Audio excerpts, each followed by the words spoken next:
What's up, guys? Welcome back to Locked Up with Copville. This is the episode I told you about. This is the one you don't want to miss, so get ready. I'm the only white face in this area. You don't belong here.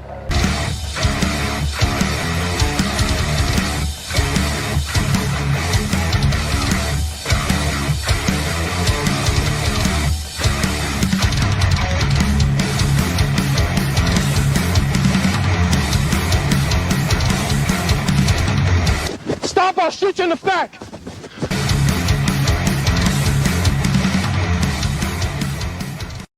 Unfortunately, I got a little nervous tonight because Copville was in the building, so I'm trying to compose myself. Well, compose yourself, Mr. Marsh, and get ready for a fantastic ride. I'm going to break down for you what I have uncovered. These are with the cooperation of sources and information I was able to gather through public records request. This is all alleged to have happened, so I'm going to present it. You guys make a decision on what you believe and what you don't believe. I believe it's all here in black and white, and we have watched the Indiana County Sheriff time and time again talk about a budget crisis, talk about wasteful spending, not spending any money, cutting the budget, having to suffer, deputies having to suffer time and time again. We have watched this man talk about the problems that he's having with his budget. I'm going to play the clip. It's 2 minutes. I know it's a rough start to watch him talk for 2 minutes, but this is very important. It ties everything in. This is from the October 20th County Commission meeting where Marsh ran his mouth, gave me that awesome sound clip. But I want you to hear what the sheriff says, and then I'll present everything to you. Hearing the same thing. Keep fighting them, Sheriff. Good for you for standing up for us. I've heard tales of business owners wasting hundreds of thousands of dollars struggling to open businesses because of bureaucracy here at the county. I've heard nightmare stories of people trying to create jobs and open schools and other highly desirable businesses only to be mired in red tape. This budget battle started out with me trying to get what I needed to fund our daily operations, and now I'm carrying the weight of our entire community who feel that the Board of County Commissioners are no longer responsive to their needs. So let's talk about how we got here. I submitted my budget on May 1st, as required by law. A copy of my 104-page detailed line item budget was delivered to all of you by email, and a hard copy was hand-delivered to your offices. Prior to that, I met with Sheriff Lohr on April 15th at my office. I took Commissioner Ehrman to lunch on April 16th at CJ Cannon's. I met with Commissioner Flesher in his office on April 7th. During those meetings, before my budget was in your hands, I explained that this year would be a big ask, that the cost of goods had all gone up, and that my goal was to get our salaries to be competitive with surrounding agencies. After my budget was in your hands, I met with Chairman Flesher again on June 3rd in his office, and Commissioner Adams on June 16th in her office. I spoke with Commissioner Moss on July 4th parade about my budget. I met with County Administrator John Sakanich on multiple occasions, specifically May 22nd at Rio Coco Cafe, June 4th, June 25th, and July 23rd at his office at the County Administration Building. We met again on August 1st at Green Marlin for lunch. Remember that one? Again on August 5th at his office, and most recently, last Tuesday, October 14th, again for lunch at Green Marlin. No tax dollars were used for those meetings. No tax dollars were used for those meetings. He stood there, absolutely talked about all these things he did.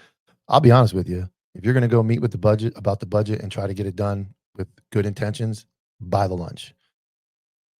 August 1st will be very important in this conversation today. And the fact that he made it known out loud that he cares so much about the money and the budget, no tax dollars were spent on lunch. But were any tax dollars spent? Was any tax dollars wasted? Does he waste tax dollars? I'm going to bring you to a window of July 24th to August 1st. That's it. That's all I dug into. I did my part. Sources got with me. People gave me information. I'm going to tell you between July 24th and August 1st, I'm going to show you how he illegally spent tax dollars and how he wasted tax money for personal use. And then you, the community, the Board of Ethics or the Commission on Ethics, you guys will have to decide, do you dive deep into his books and see if this has gone on longer? So I'm going to go to I'm going to read the summary complaint because it's long and the entire complaint is pages. I will put it up. It's going to be posted online for everybody to read throughout, but I want to read the summary to kind of give you guys an idea, and then I'm going to break it down with the receipts and everything that has occurred between July 24th and August 1st. So let's pull the summary up. I'm illiterate, but I'm going to read you the summary.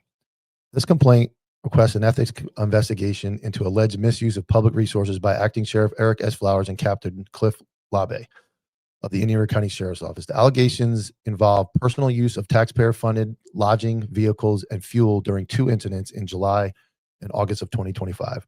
First, during the Florida Sheriff's Conference in Orlando, July 24th to July 30th, 2025, Captain Labbe used an agency credit card to book a standard room, with Eric Flowers allegedly booking a significantly more expensive 2-bedroom family villa for his family at the taxpayer's expense. The complaint alleges unnecessary early arrival before the conference, questions whether those days served official purpose, and cites social media posts suggesting the family attendance at the conference. Second, the complaint alleges that on August 1st through 2nd, 2025, Sheriff Eric Flowers and Captain Cliff Labbe used a county-issued vehicle and agency-funded fuel for a personal trip from Florida to North Carolina for Eric Flowers to pick up a family member stepchild. The trip allegedly totaled approximately 1,200 miles, incurred about $147.55 in fuel costs, and an estimated $1,320 in vehicle wear and tear. No official business justification or travel authorization is known to exist for this trip. The complaint asserts that the actions may violate Florida ethics and theft statutes, as well as IRCSO policy prohibiting personal use of agency resources. It further argues the conduct constitutes a breach of ethics and moral turpitude, especially in the light of sheriff's public claims of the department undermining and underfunded and budget crisis. The complaint requests a comprehensive investigation, citing concerns about inconsistent accountability and potential systematic misuse of public resources. That is the Reader's Digest version of what has happened.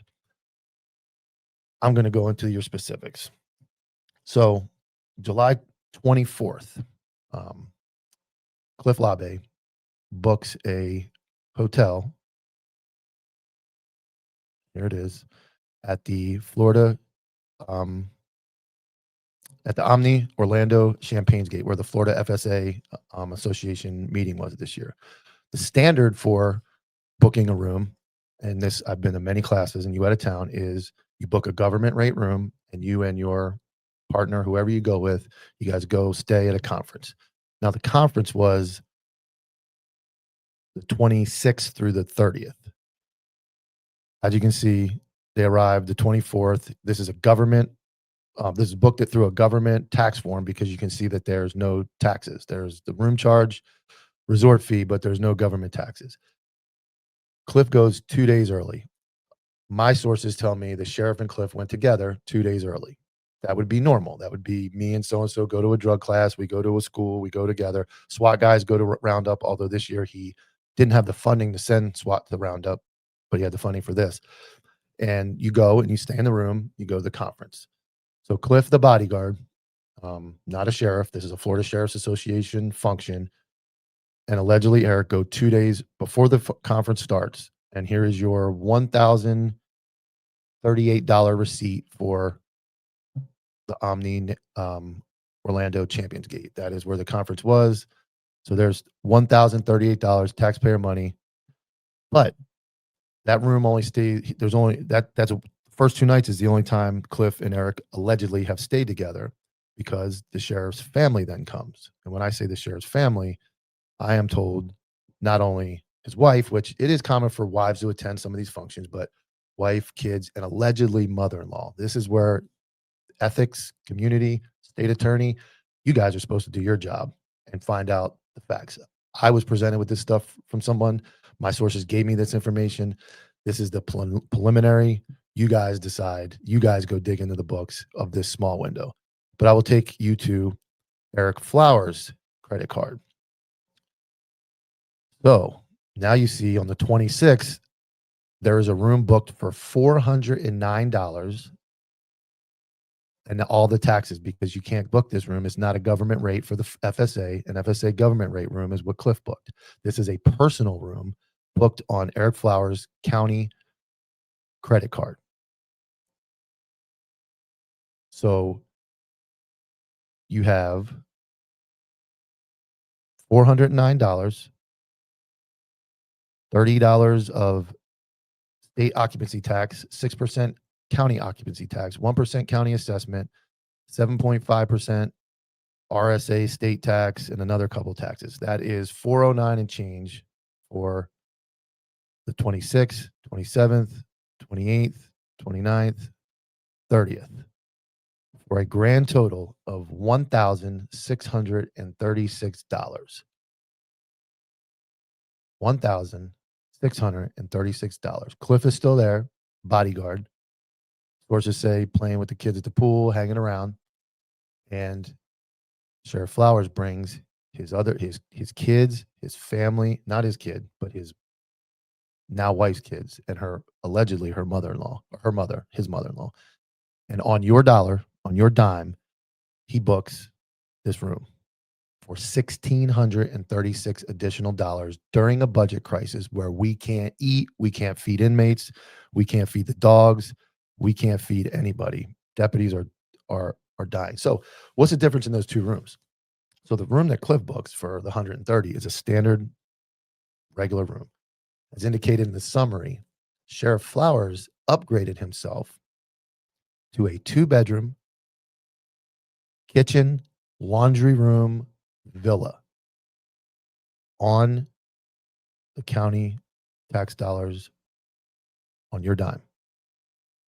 Your Indian River County Sheriff decided in a budget crisis, while he's screaming at the podium like a little kid. That video you watched, he has no personality, he's staring down, he's argumentative because he's a fraud. He has the balls to stand up at that podium and treat the county commission and has all of you turn on the county commission that they're the bad guy. And he is spending $1,636 extra for the FSA conference to bring his family on a vacation. Run that through your head one more time. The sheriff of Indian River County went over, allegedly, 2-man unit in the room with Cliff, the bodyguard, inseparable, human centipede, 2 nights. Weekend rolls around. Let's get this party started. We're going to bring the wife, the kids. I don't know if he brought the cat, dog, but he brought everybody. Mother-in-law, allegedly. And they book a second room for $1,636. So that trip cost the taxpayers $2,600. He can go to the conference, right? He can take his bodyguard. He can do whatever he wants, right? He's the sheriff. SWAT can't go to SWAT Roundup. Competition they go to every year. No money. Can't feed the inmates. There's no money. Can't feed the dogs. There's no money. Can't afford raises. There's no money. Like I said before, this is July 24th to August 1st. This is that window. You have now spent $2,600. Yep, you can go. You can do whatever you want, man. You're the sheriff. Gas on the way back there. Didn't even factor that in. But he decided it's in the best interest of the community, in the best interest of the taxpayers, to take his family to a beautiful resort, massive, beautiful resort. Get a 2-bedroom villa with a washer, dryer, and full kitchen. Bring the kids and have a great time on your money. Your money. Now, some of the kickback I got because some reporters and some people I tried to get the media involved, they're crooks. They don't want to report this. They talk about how it's not that much money. Go steal something from your job. I want you to take your business credit card and go book a hotel. Go stay a week. Go to Orlando. Go to the Ocean's Gate. Stay 4 or 5 days on, the lawn business you work for, or the restaurant you work for, or Home Depot. Take their credit card and go do whatever you want with it. And you tell me what happens. You're going to get arrested. You're going to get arrested. You're going to get fired from your job. No accountability here. He can do whatever he wants. He makes it very clear. Last week's episode with his policy, he can do whatever he wants. He can make it where you can't talk about him. This man is a crook. And when are you guys going to realize this man is a crook? When are you going to get angry? When are you going to stop blaming the commission? When are you going to stop blaming everybody else? Yes, the deputies deserve money.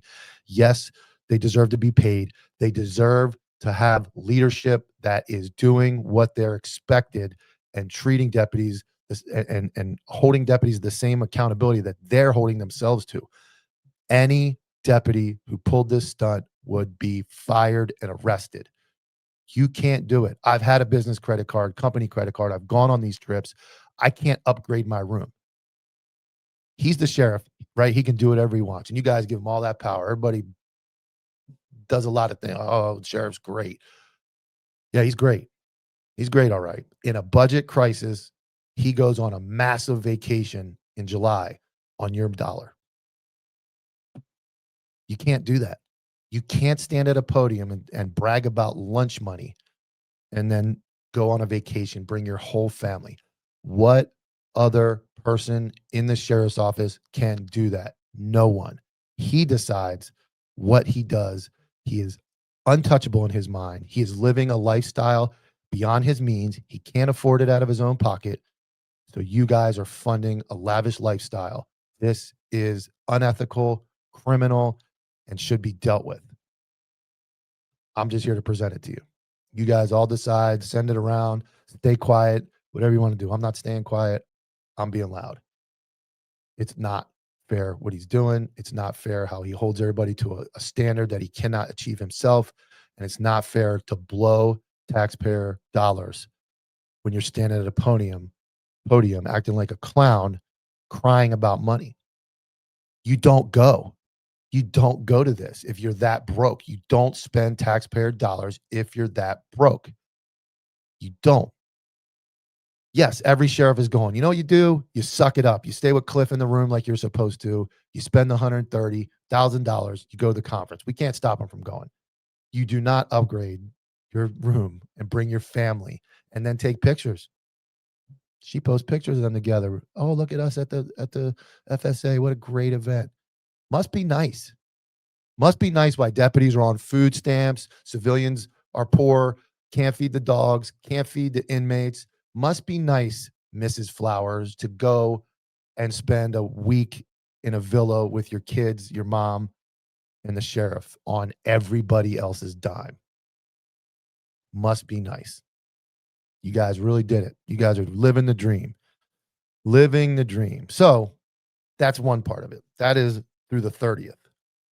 So the last thing Mr. Flower, your sheriff, said before he told everybody that he didn't buy any lunch, he mentioned August 1st. Why is August 1st important? Well, August 1st, he was at lunch with Takanich, he said, there at the Green Marlin. And during that lunch, he had an emergency, which he told Mr. Takanich, I have to leave, I have an emergency. What was the emergency?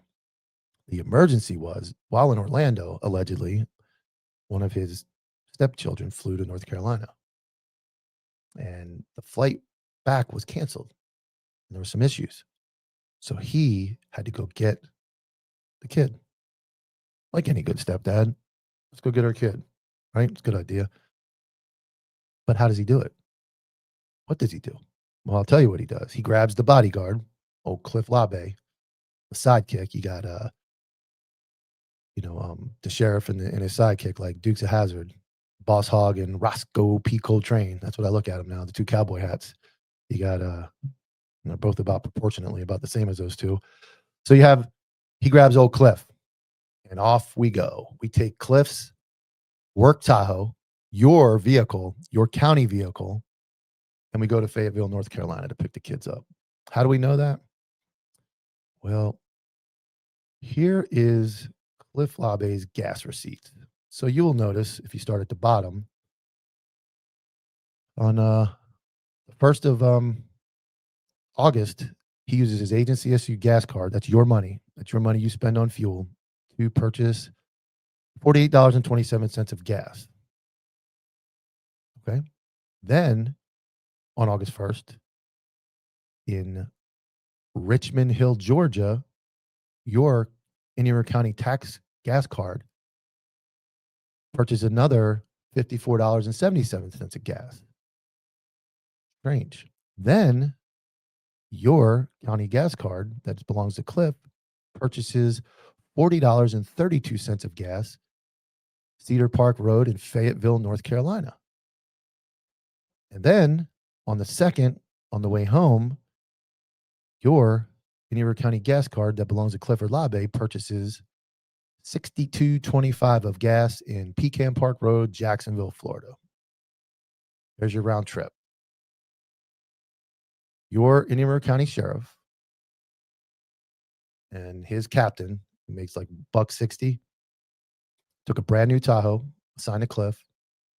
They went from Florida through Georgia, through South Carolina, into North Carolina on your tax dollars to do a personal mission to pick up a kid. And then they drove back and they used county gas all the way there and back. You're okay with that? Oh, it's only $150. It's only wear and tear on a company vehicle. It's a company car. Well, average wear and tear, like I said in the summary, is about $1,000 for that trip. That's a long trip. You know, that's not going to Orlando. That's not your kids are in West Palm. Even then, you know what? I wouldn't have said anything. You go to Orlando, you got to pick your kid up. You're the sheriff. Like, I get it. North Carolina, in the company vehicle with another employee. Now, they're exempt. They get the exempt status, but their salary, because they left around 1 o'clock, lunchtime, he was at lunch. So the rest of that day, if you do the math on hourly wage for the rest of that day, factor the salary in. For the rest of that day, they both got paid by you guys to drive to North Carolina and drive back in a county vehicle using county gas. I'll take you back to what I said about the hotel. What Indian River County deputy can get in their work car and say, you know what? I got an emergency. They all have gas cards. I got an emergency. My kid's in North Carolina. I'm going to go get them. And I'm going to take my county car and my county gas card, and I'm going to go use it all the way up and all the way back. Arrested, fired. You will be paying it back. Every single deputy, even command staff, captains can't get away with that. The only person that can get away with that is your Indian River County Sheriff, Eric Flowers.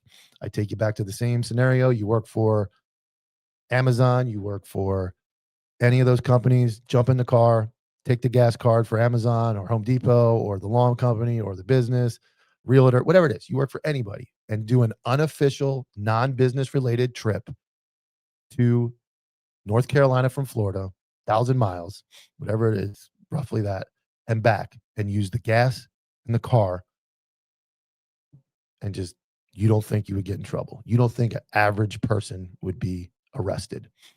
This is a massive integrity issue. July 24th to August 1st, do the math on that money. That's how much money Sheriff Eric Flowers has blown in taxpayer dollars in that short period of time. I'm not a cop anymore. I'm not investigating any further. I got all of this here. I got everybody where they need to be. You guys need to speak up. Commission on Ethics has it. There are 2 complaints filed with the Commission of Ethics. Case number 25-361, Eric Scott Flowers, and case number 25-360, Clifford Labbe. Commission on Ethics has the full complaint. It's on them. Send it to the AG's office. They don't care. Was sent to the governor's office. They don't care. We don't do that. We don't care about that. So next is to the state attorney. I waited. I didn't want to send it to the state attorney right away because I don't trust them either. They cover for these people, but you guys need to make a decision right now. Is this becoming of a sheriff? What's it, $4 or $5 grand in a week? Completely blown. I mean, I know you argue vehicle wear and tear. Well, it is what it is. We have to buy new Tahoes. They're expensive. You don't get to just drive all over the fucking United States. Try not to cuss. That was the first one. You don't get to drive all over. I don't care who you are. You stand at that podium and you stand in front of everybody and you talk about accountability and customer service and integrity. And we're doing everything we can for our deputies. You don't get to do this. You made everybody else stop what they're doing. You made people take off work that have vacation hours. You cut budget. You cut jujitsu. You cut SWAT roundup. You cut parties at Christmas and luncheons. You did go to a luncheon on the dime at, you still went to a luncheon that's pepper and salt, even though you canceled the big catered one. You still went, like 13 of you on the county money. I know about that one too. Look into it. But you cut all these things, but you're doing that. You're blowing money. July 24th to August 1st. Do the math. Is that what a sheriff is supposed to be? Is that who a sheriff is supposed to be? I'll tell you why I know that the whole command staff is cooked on this, because there's an incident where a supervisor committed theft on duty. 100% committed theft. I have the IA, found guilty. Now, it was a bottle of water. It was taken illegally on a call, no permission, open a bottle of water, went in somebody's fridge. Seems like a huge integrity to me. Huge. They were suspended. Of course, way less suspension than my wife got. You know, she got 40 hours for put your wife up. This guy got like 16, 12 hours for stealing. And actually, the charge was committing crime while on duty. And I remember Ross Partie's famous quote was, well, it wasn't that much. It wasn't that much. That's your next sheriff. Your attempted next sheriff is Ross Partie. So his mentality is already there. It wasn't that much. Is 5,000 much to you guys? Is it okay for a sheriff to blow 200, 150, 200 gas? Is it okay? Because there's other trips. I'm not going to, like I said, I'm not going crazy. They have withheld other public records requests. I asked for other gas receipts. I asked for stuff. They stopped responding. I have public records requests from July. Still haven't responded. He also illegally uses the Signal app. He deletes public records. That's another complaint. Ethics violation. You can't do that, but he does whatever he wants. So my point is $150 in gas and $1,500 or $1,200 in wear and tear on a vehicle. Is that significant to you, the taxpayer, or do you not care? You're like, okay, he can do whatever he wants. Is booking a $1,600 upgraded hotel room during a budget crisis to bring his family to an event, is that okay? I know Democrats get all over President Trump every time he went golfing and spent money to have the Secret Service. I know everybody, all the Republicans got on Joe Biden every time he got did this and went and got ice cream in Delaware and fell off his bike. Millions and millions of dollars blown. That's on that big level. We can't do anything, but you're local. You can do something. You can hold these people accountable. Is $3,000-$4,000 of just in this week, is that significant enough to outrage you? And I think it should be. I think it should be a complete outrage from the public. I think he should have a microphone in his face, and he should be able to he should have to answer these questions. He prohibits people coming around him. Just the other day, he did his press conference on the update on the shooting. He refused entry by any press, quote, that wrote anything bad or negative about the sheriff. That story's coming soon. And that should be another ethics commission violation, because it's a public hearing that you allowed media into, but you prohibited a local reporter from going in, not Ray, another local reporter. You prohibited him from going in. So he is hiding from everybody. He doesn't take questions. He just does whatever he wants. So again, you, the taxpayers, you need to share this. You need to be outraged. You need to call the state attorney's office. You need to call the governor. You need to write letters. You need to make it known that it's not okay. I can't do this by myself. I can't do this all by myself. I have got the information. They have stopped answering public records requests. They're hiding things. They refuse to cooperate. They have all the power. And you guys are going to, if you guys continue to let him get away with it, I don't want to hear any more complaining online. I don't want to see any more messages online about him. I don't want to see any DMs to me that, oh, he's doing this. You guys know what he's doing now. You have all the knowledge. You have all the evidence. It'll all be posted online, all the receipts. You have it all. It is absolutely blatant criminal activity. And I want to go into the complaint. If you guys are still listening, hopefully, I want to go into the actual complaint. It's long, but I just want to read. I want to read some of the stuff that is important when we get into the specifics. Like here you see introduction, factual basis, talks about the credit card, in depth, how much money, the breakdown of the room is, when they went, it's all there. Then you have part 2, the North Carolina trip. Again, all there, all the locations of all the gas, budget meetings, all that stuff. But I want to talk about some of this stuff, the why I think it's so important. So if you go into the moral turpitude, the action detailed above, including the unauthorized use of public resources for personal trips and expenses, demonstrates a serious breach of moral turpitude. Such conduct reflects a deliberate disregard for ethical standards, accountability, and the integrity expected of a public official entrusted with law enforcement authority. Engaging in activity that clearly profits from personal interest at the expense of public trust undermines the core principles of honesty, duty, and moral uprightness that are fundamentals in public service. The actions compromise the reputation of the office, may erode public confidence, and constitute a violation of the highest standards of moral conduct required of law enforcement. He is the highest standard of law enforcement. It is important that the alleged misconduct are occurring during a period of significant budget crisis. So that paragraph talks about that policy and consequences. It is important to note that if any regular deputy or employee of the Indiana County Sheriff's Office were to engage in conduct resembling this action described above, such as misuse of public resources, public benefits, they would be subjected to immediate administrative leave. Furthermore, such behavior would typically prompt a thorough internal affairs investigation and criminal charges if applicable. That's what would happen to every single person.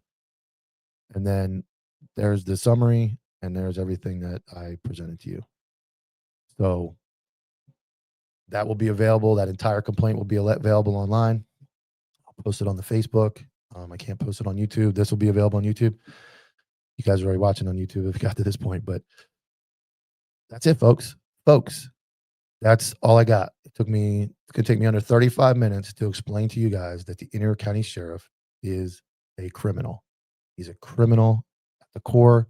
This man has turned into a monster. He is doing things that you would only suspect politicians and crooks to do, and he's doing it. He has a paid $160,000 bodyguard that goes on trips to North Carolina, to the FSA, pays for a hotel room, pays his salary, upgrades that, spends $1,600 extra on his family to come, and he goes and drives 3 or 4 states away. And I will tell you this. This is the last thing. This is allegedly again. The night of the bridge event where they did the light up the bridge for Terry. Mr. Tino Risby, superhero, great performance. Unfortunate what he had to witness. You notice when he got out of the hospital, there was no Eric Flowers present. Where was Flowers? I know where he was. He was on his way to North Carolina the day after, Saturday night, or the bridge night. He was gone. He went to North Carolina, and then somebody said, "Hey, bro, what are you doing? How can you leave town at this time?" And he came back. Round trip, real quick. He was planning on being gone the entire time, Thanksgiving. In the middle of all that, his agency's going through the absolute worst thing that's ever going to happen to the agency. He doesn't make the bridge, doesn't show up to the memorial, wasn't there when Tino got released because he took personal vacation to leave. Now, he came back because somebody called him from his command staff and said, "What are you doing? How can you go on vacation at a time like this?" But again, it just lends to the mind of this guy. Look at his press conferences. He's ice cold. There's no emotion. He yells. He gives his version of everything. He accepts no responsibility. And I'm not blaming him for Terry, but to go up there and say everything was perfect, it wasn't perfect. There's always room for improvement. My perfect example is NFL team wins 55-0 this week. They're going to go watch the tape, and they're going to break down all the mistakes they made, even in a perfect victory per se. They're going to find things that were wrong, and they're going to fix them in some type of meetings. That's why football players and NFL teams have meetings all week and watch thousands and thousands of hours of tape to improve. You can always improve. But he's stone cold, doesn't take questions, leaves town in the middle of the worst thing that's ever going to happen in this county, probably in our lifetime, is losing Terry. And your sheriff left. He came back, but it just shows the character and the mindset of this guy. He doesn't care. He's living the dream as a powerful sheriff and his wife, and they just blow money, blow tax dollars, and they don't care. So who cares? I think I care. I know I couldn't do this. I know you couldn't do this.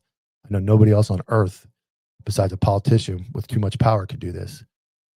So it's up to you guys to decide what you want, how much further you want to go, how much you want to share this, how much you want this to get out, how much stink you make. He needs to have a microphone in front of his face. He needs to be held accountable. Any other human would be arrested. So I appreciate you guys' time. You can find me on @CopvilleOG on Instagram, @CopvilleOG on YouTube, www.copvilleog.com for merchandise. The Anti-Hero broadcast Mondays and Thursdays, 11 to 1.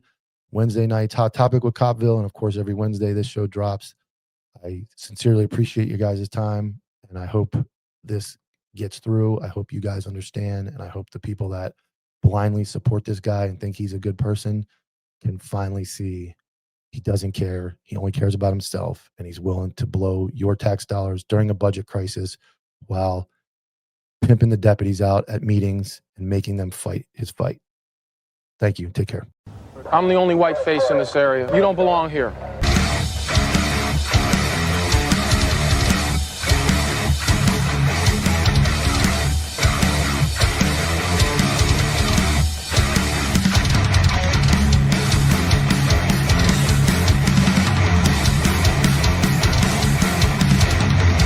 Stop, I'll shoot you in the back.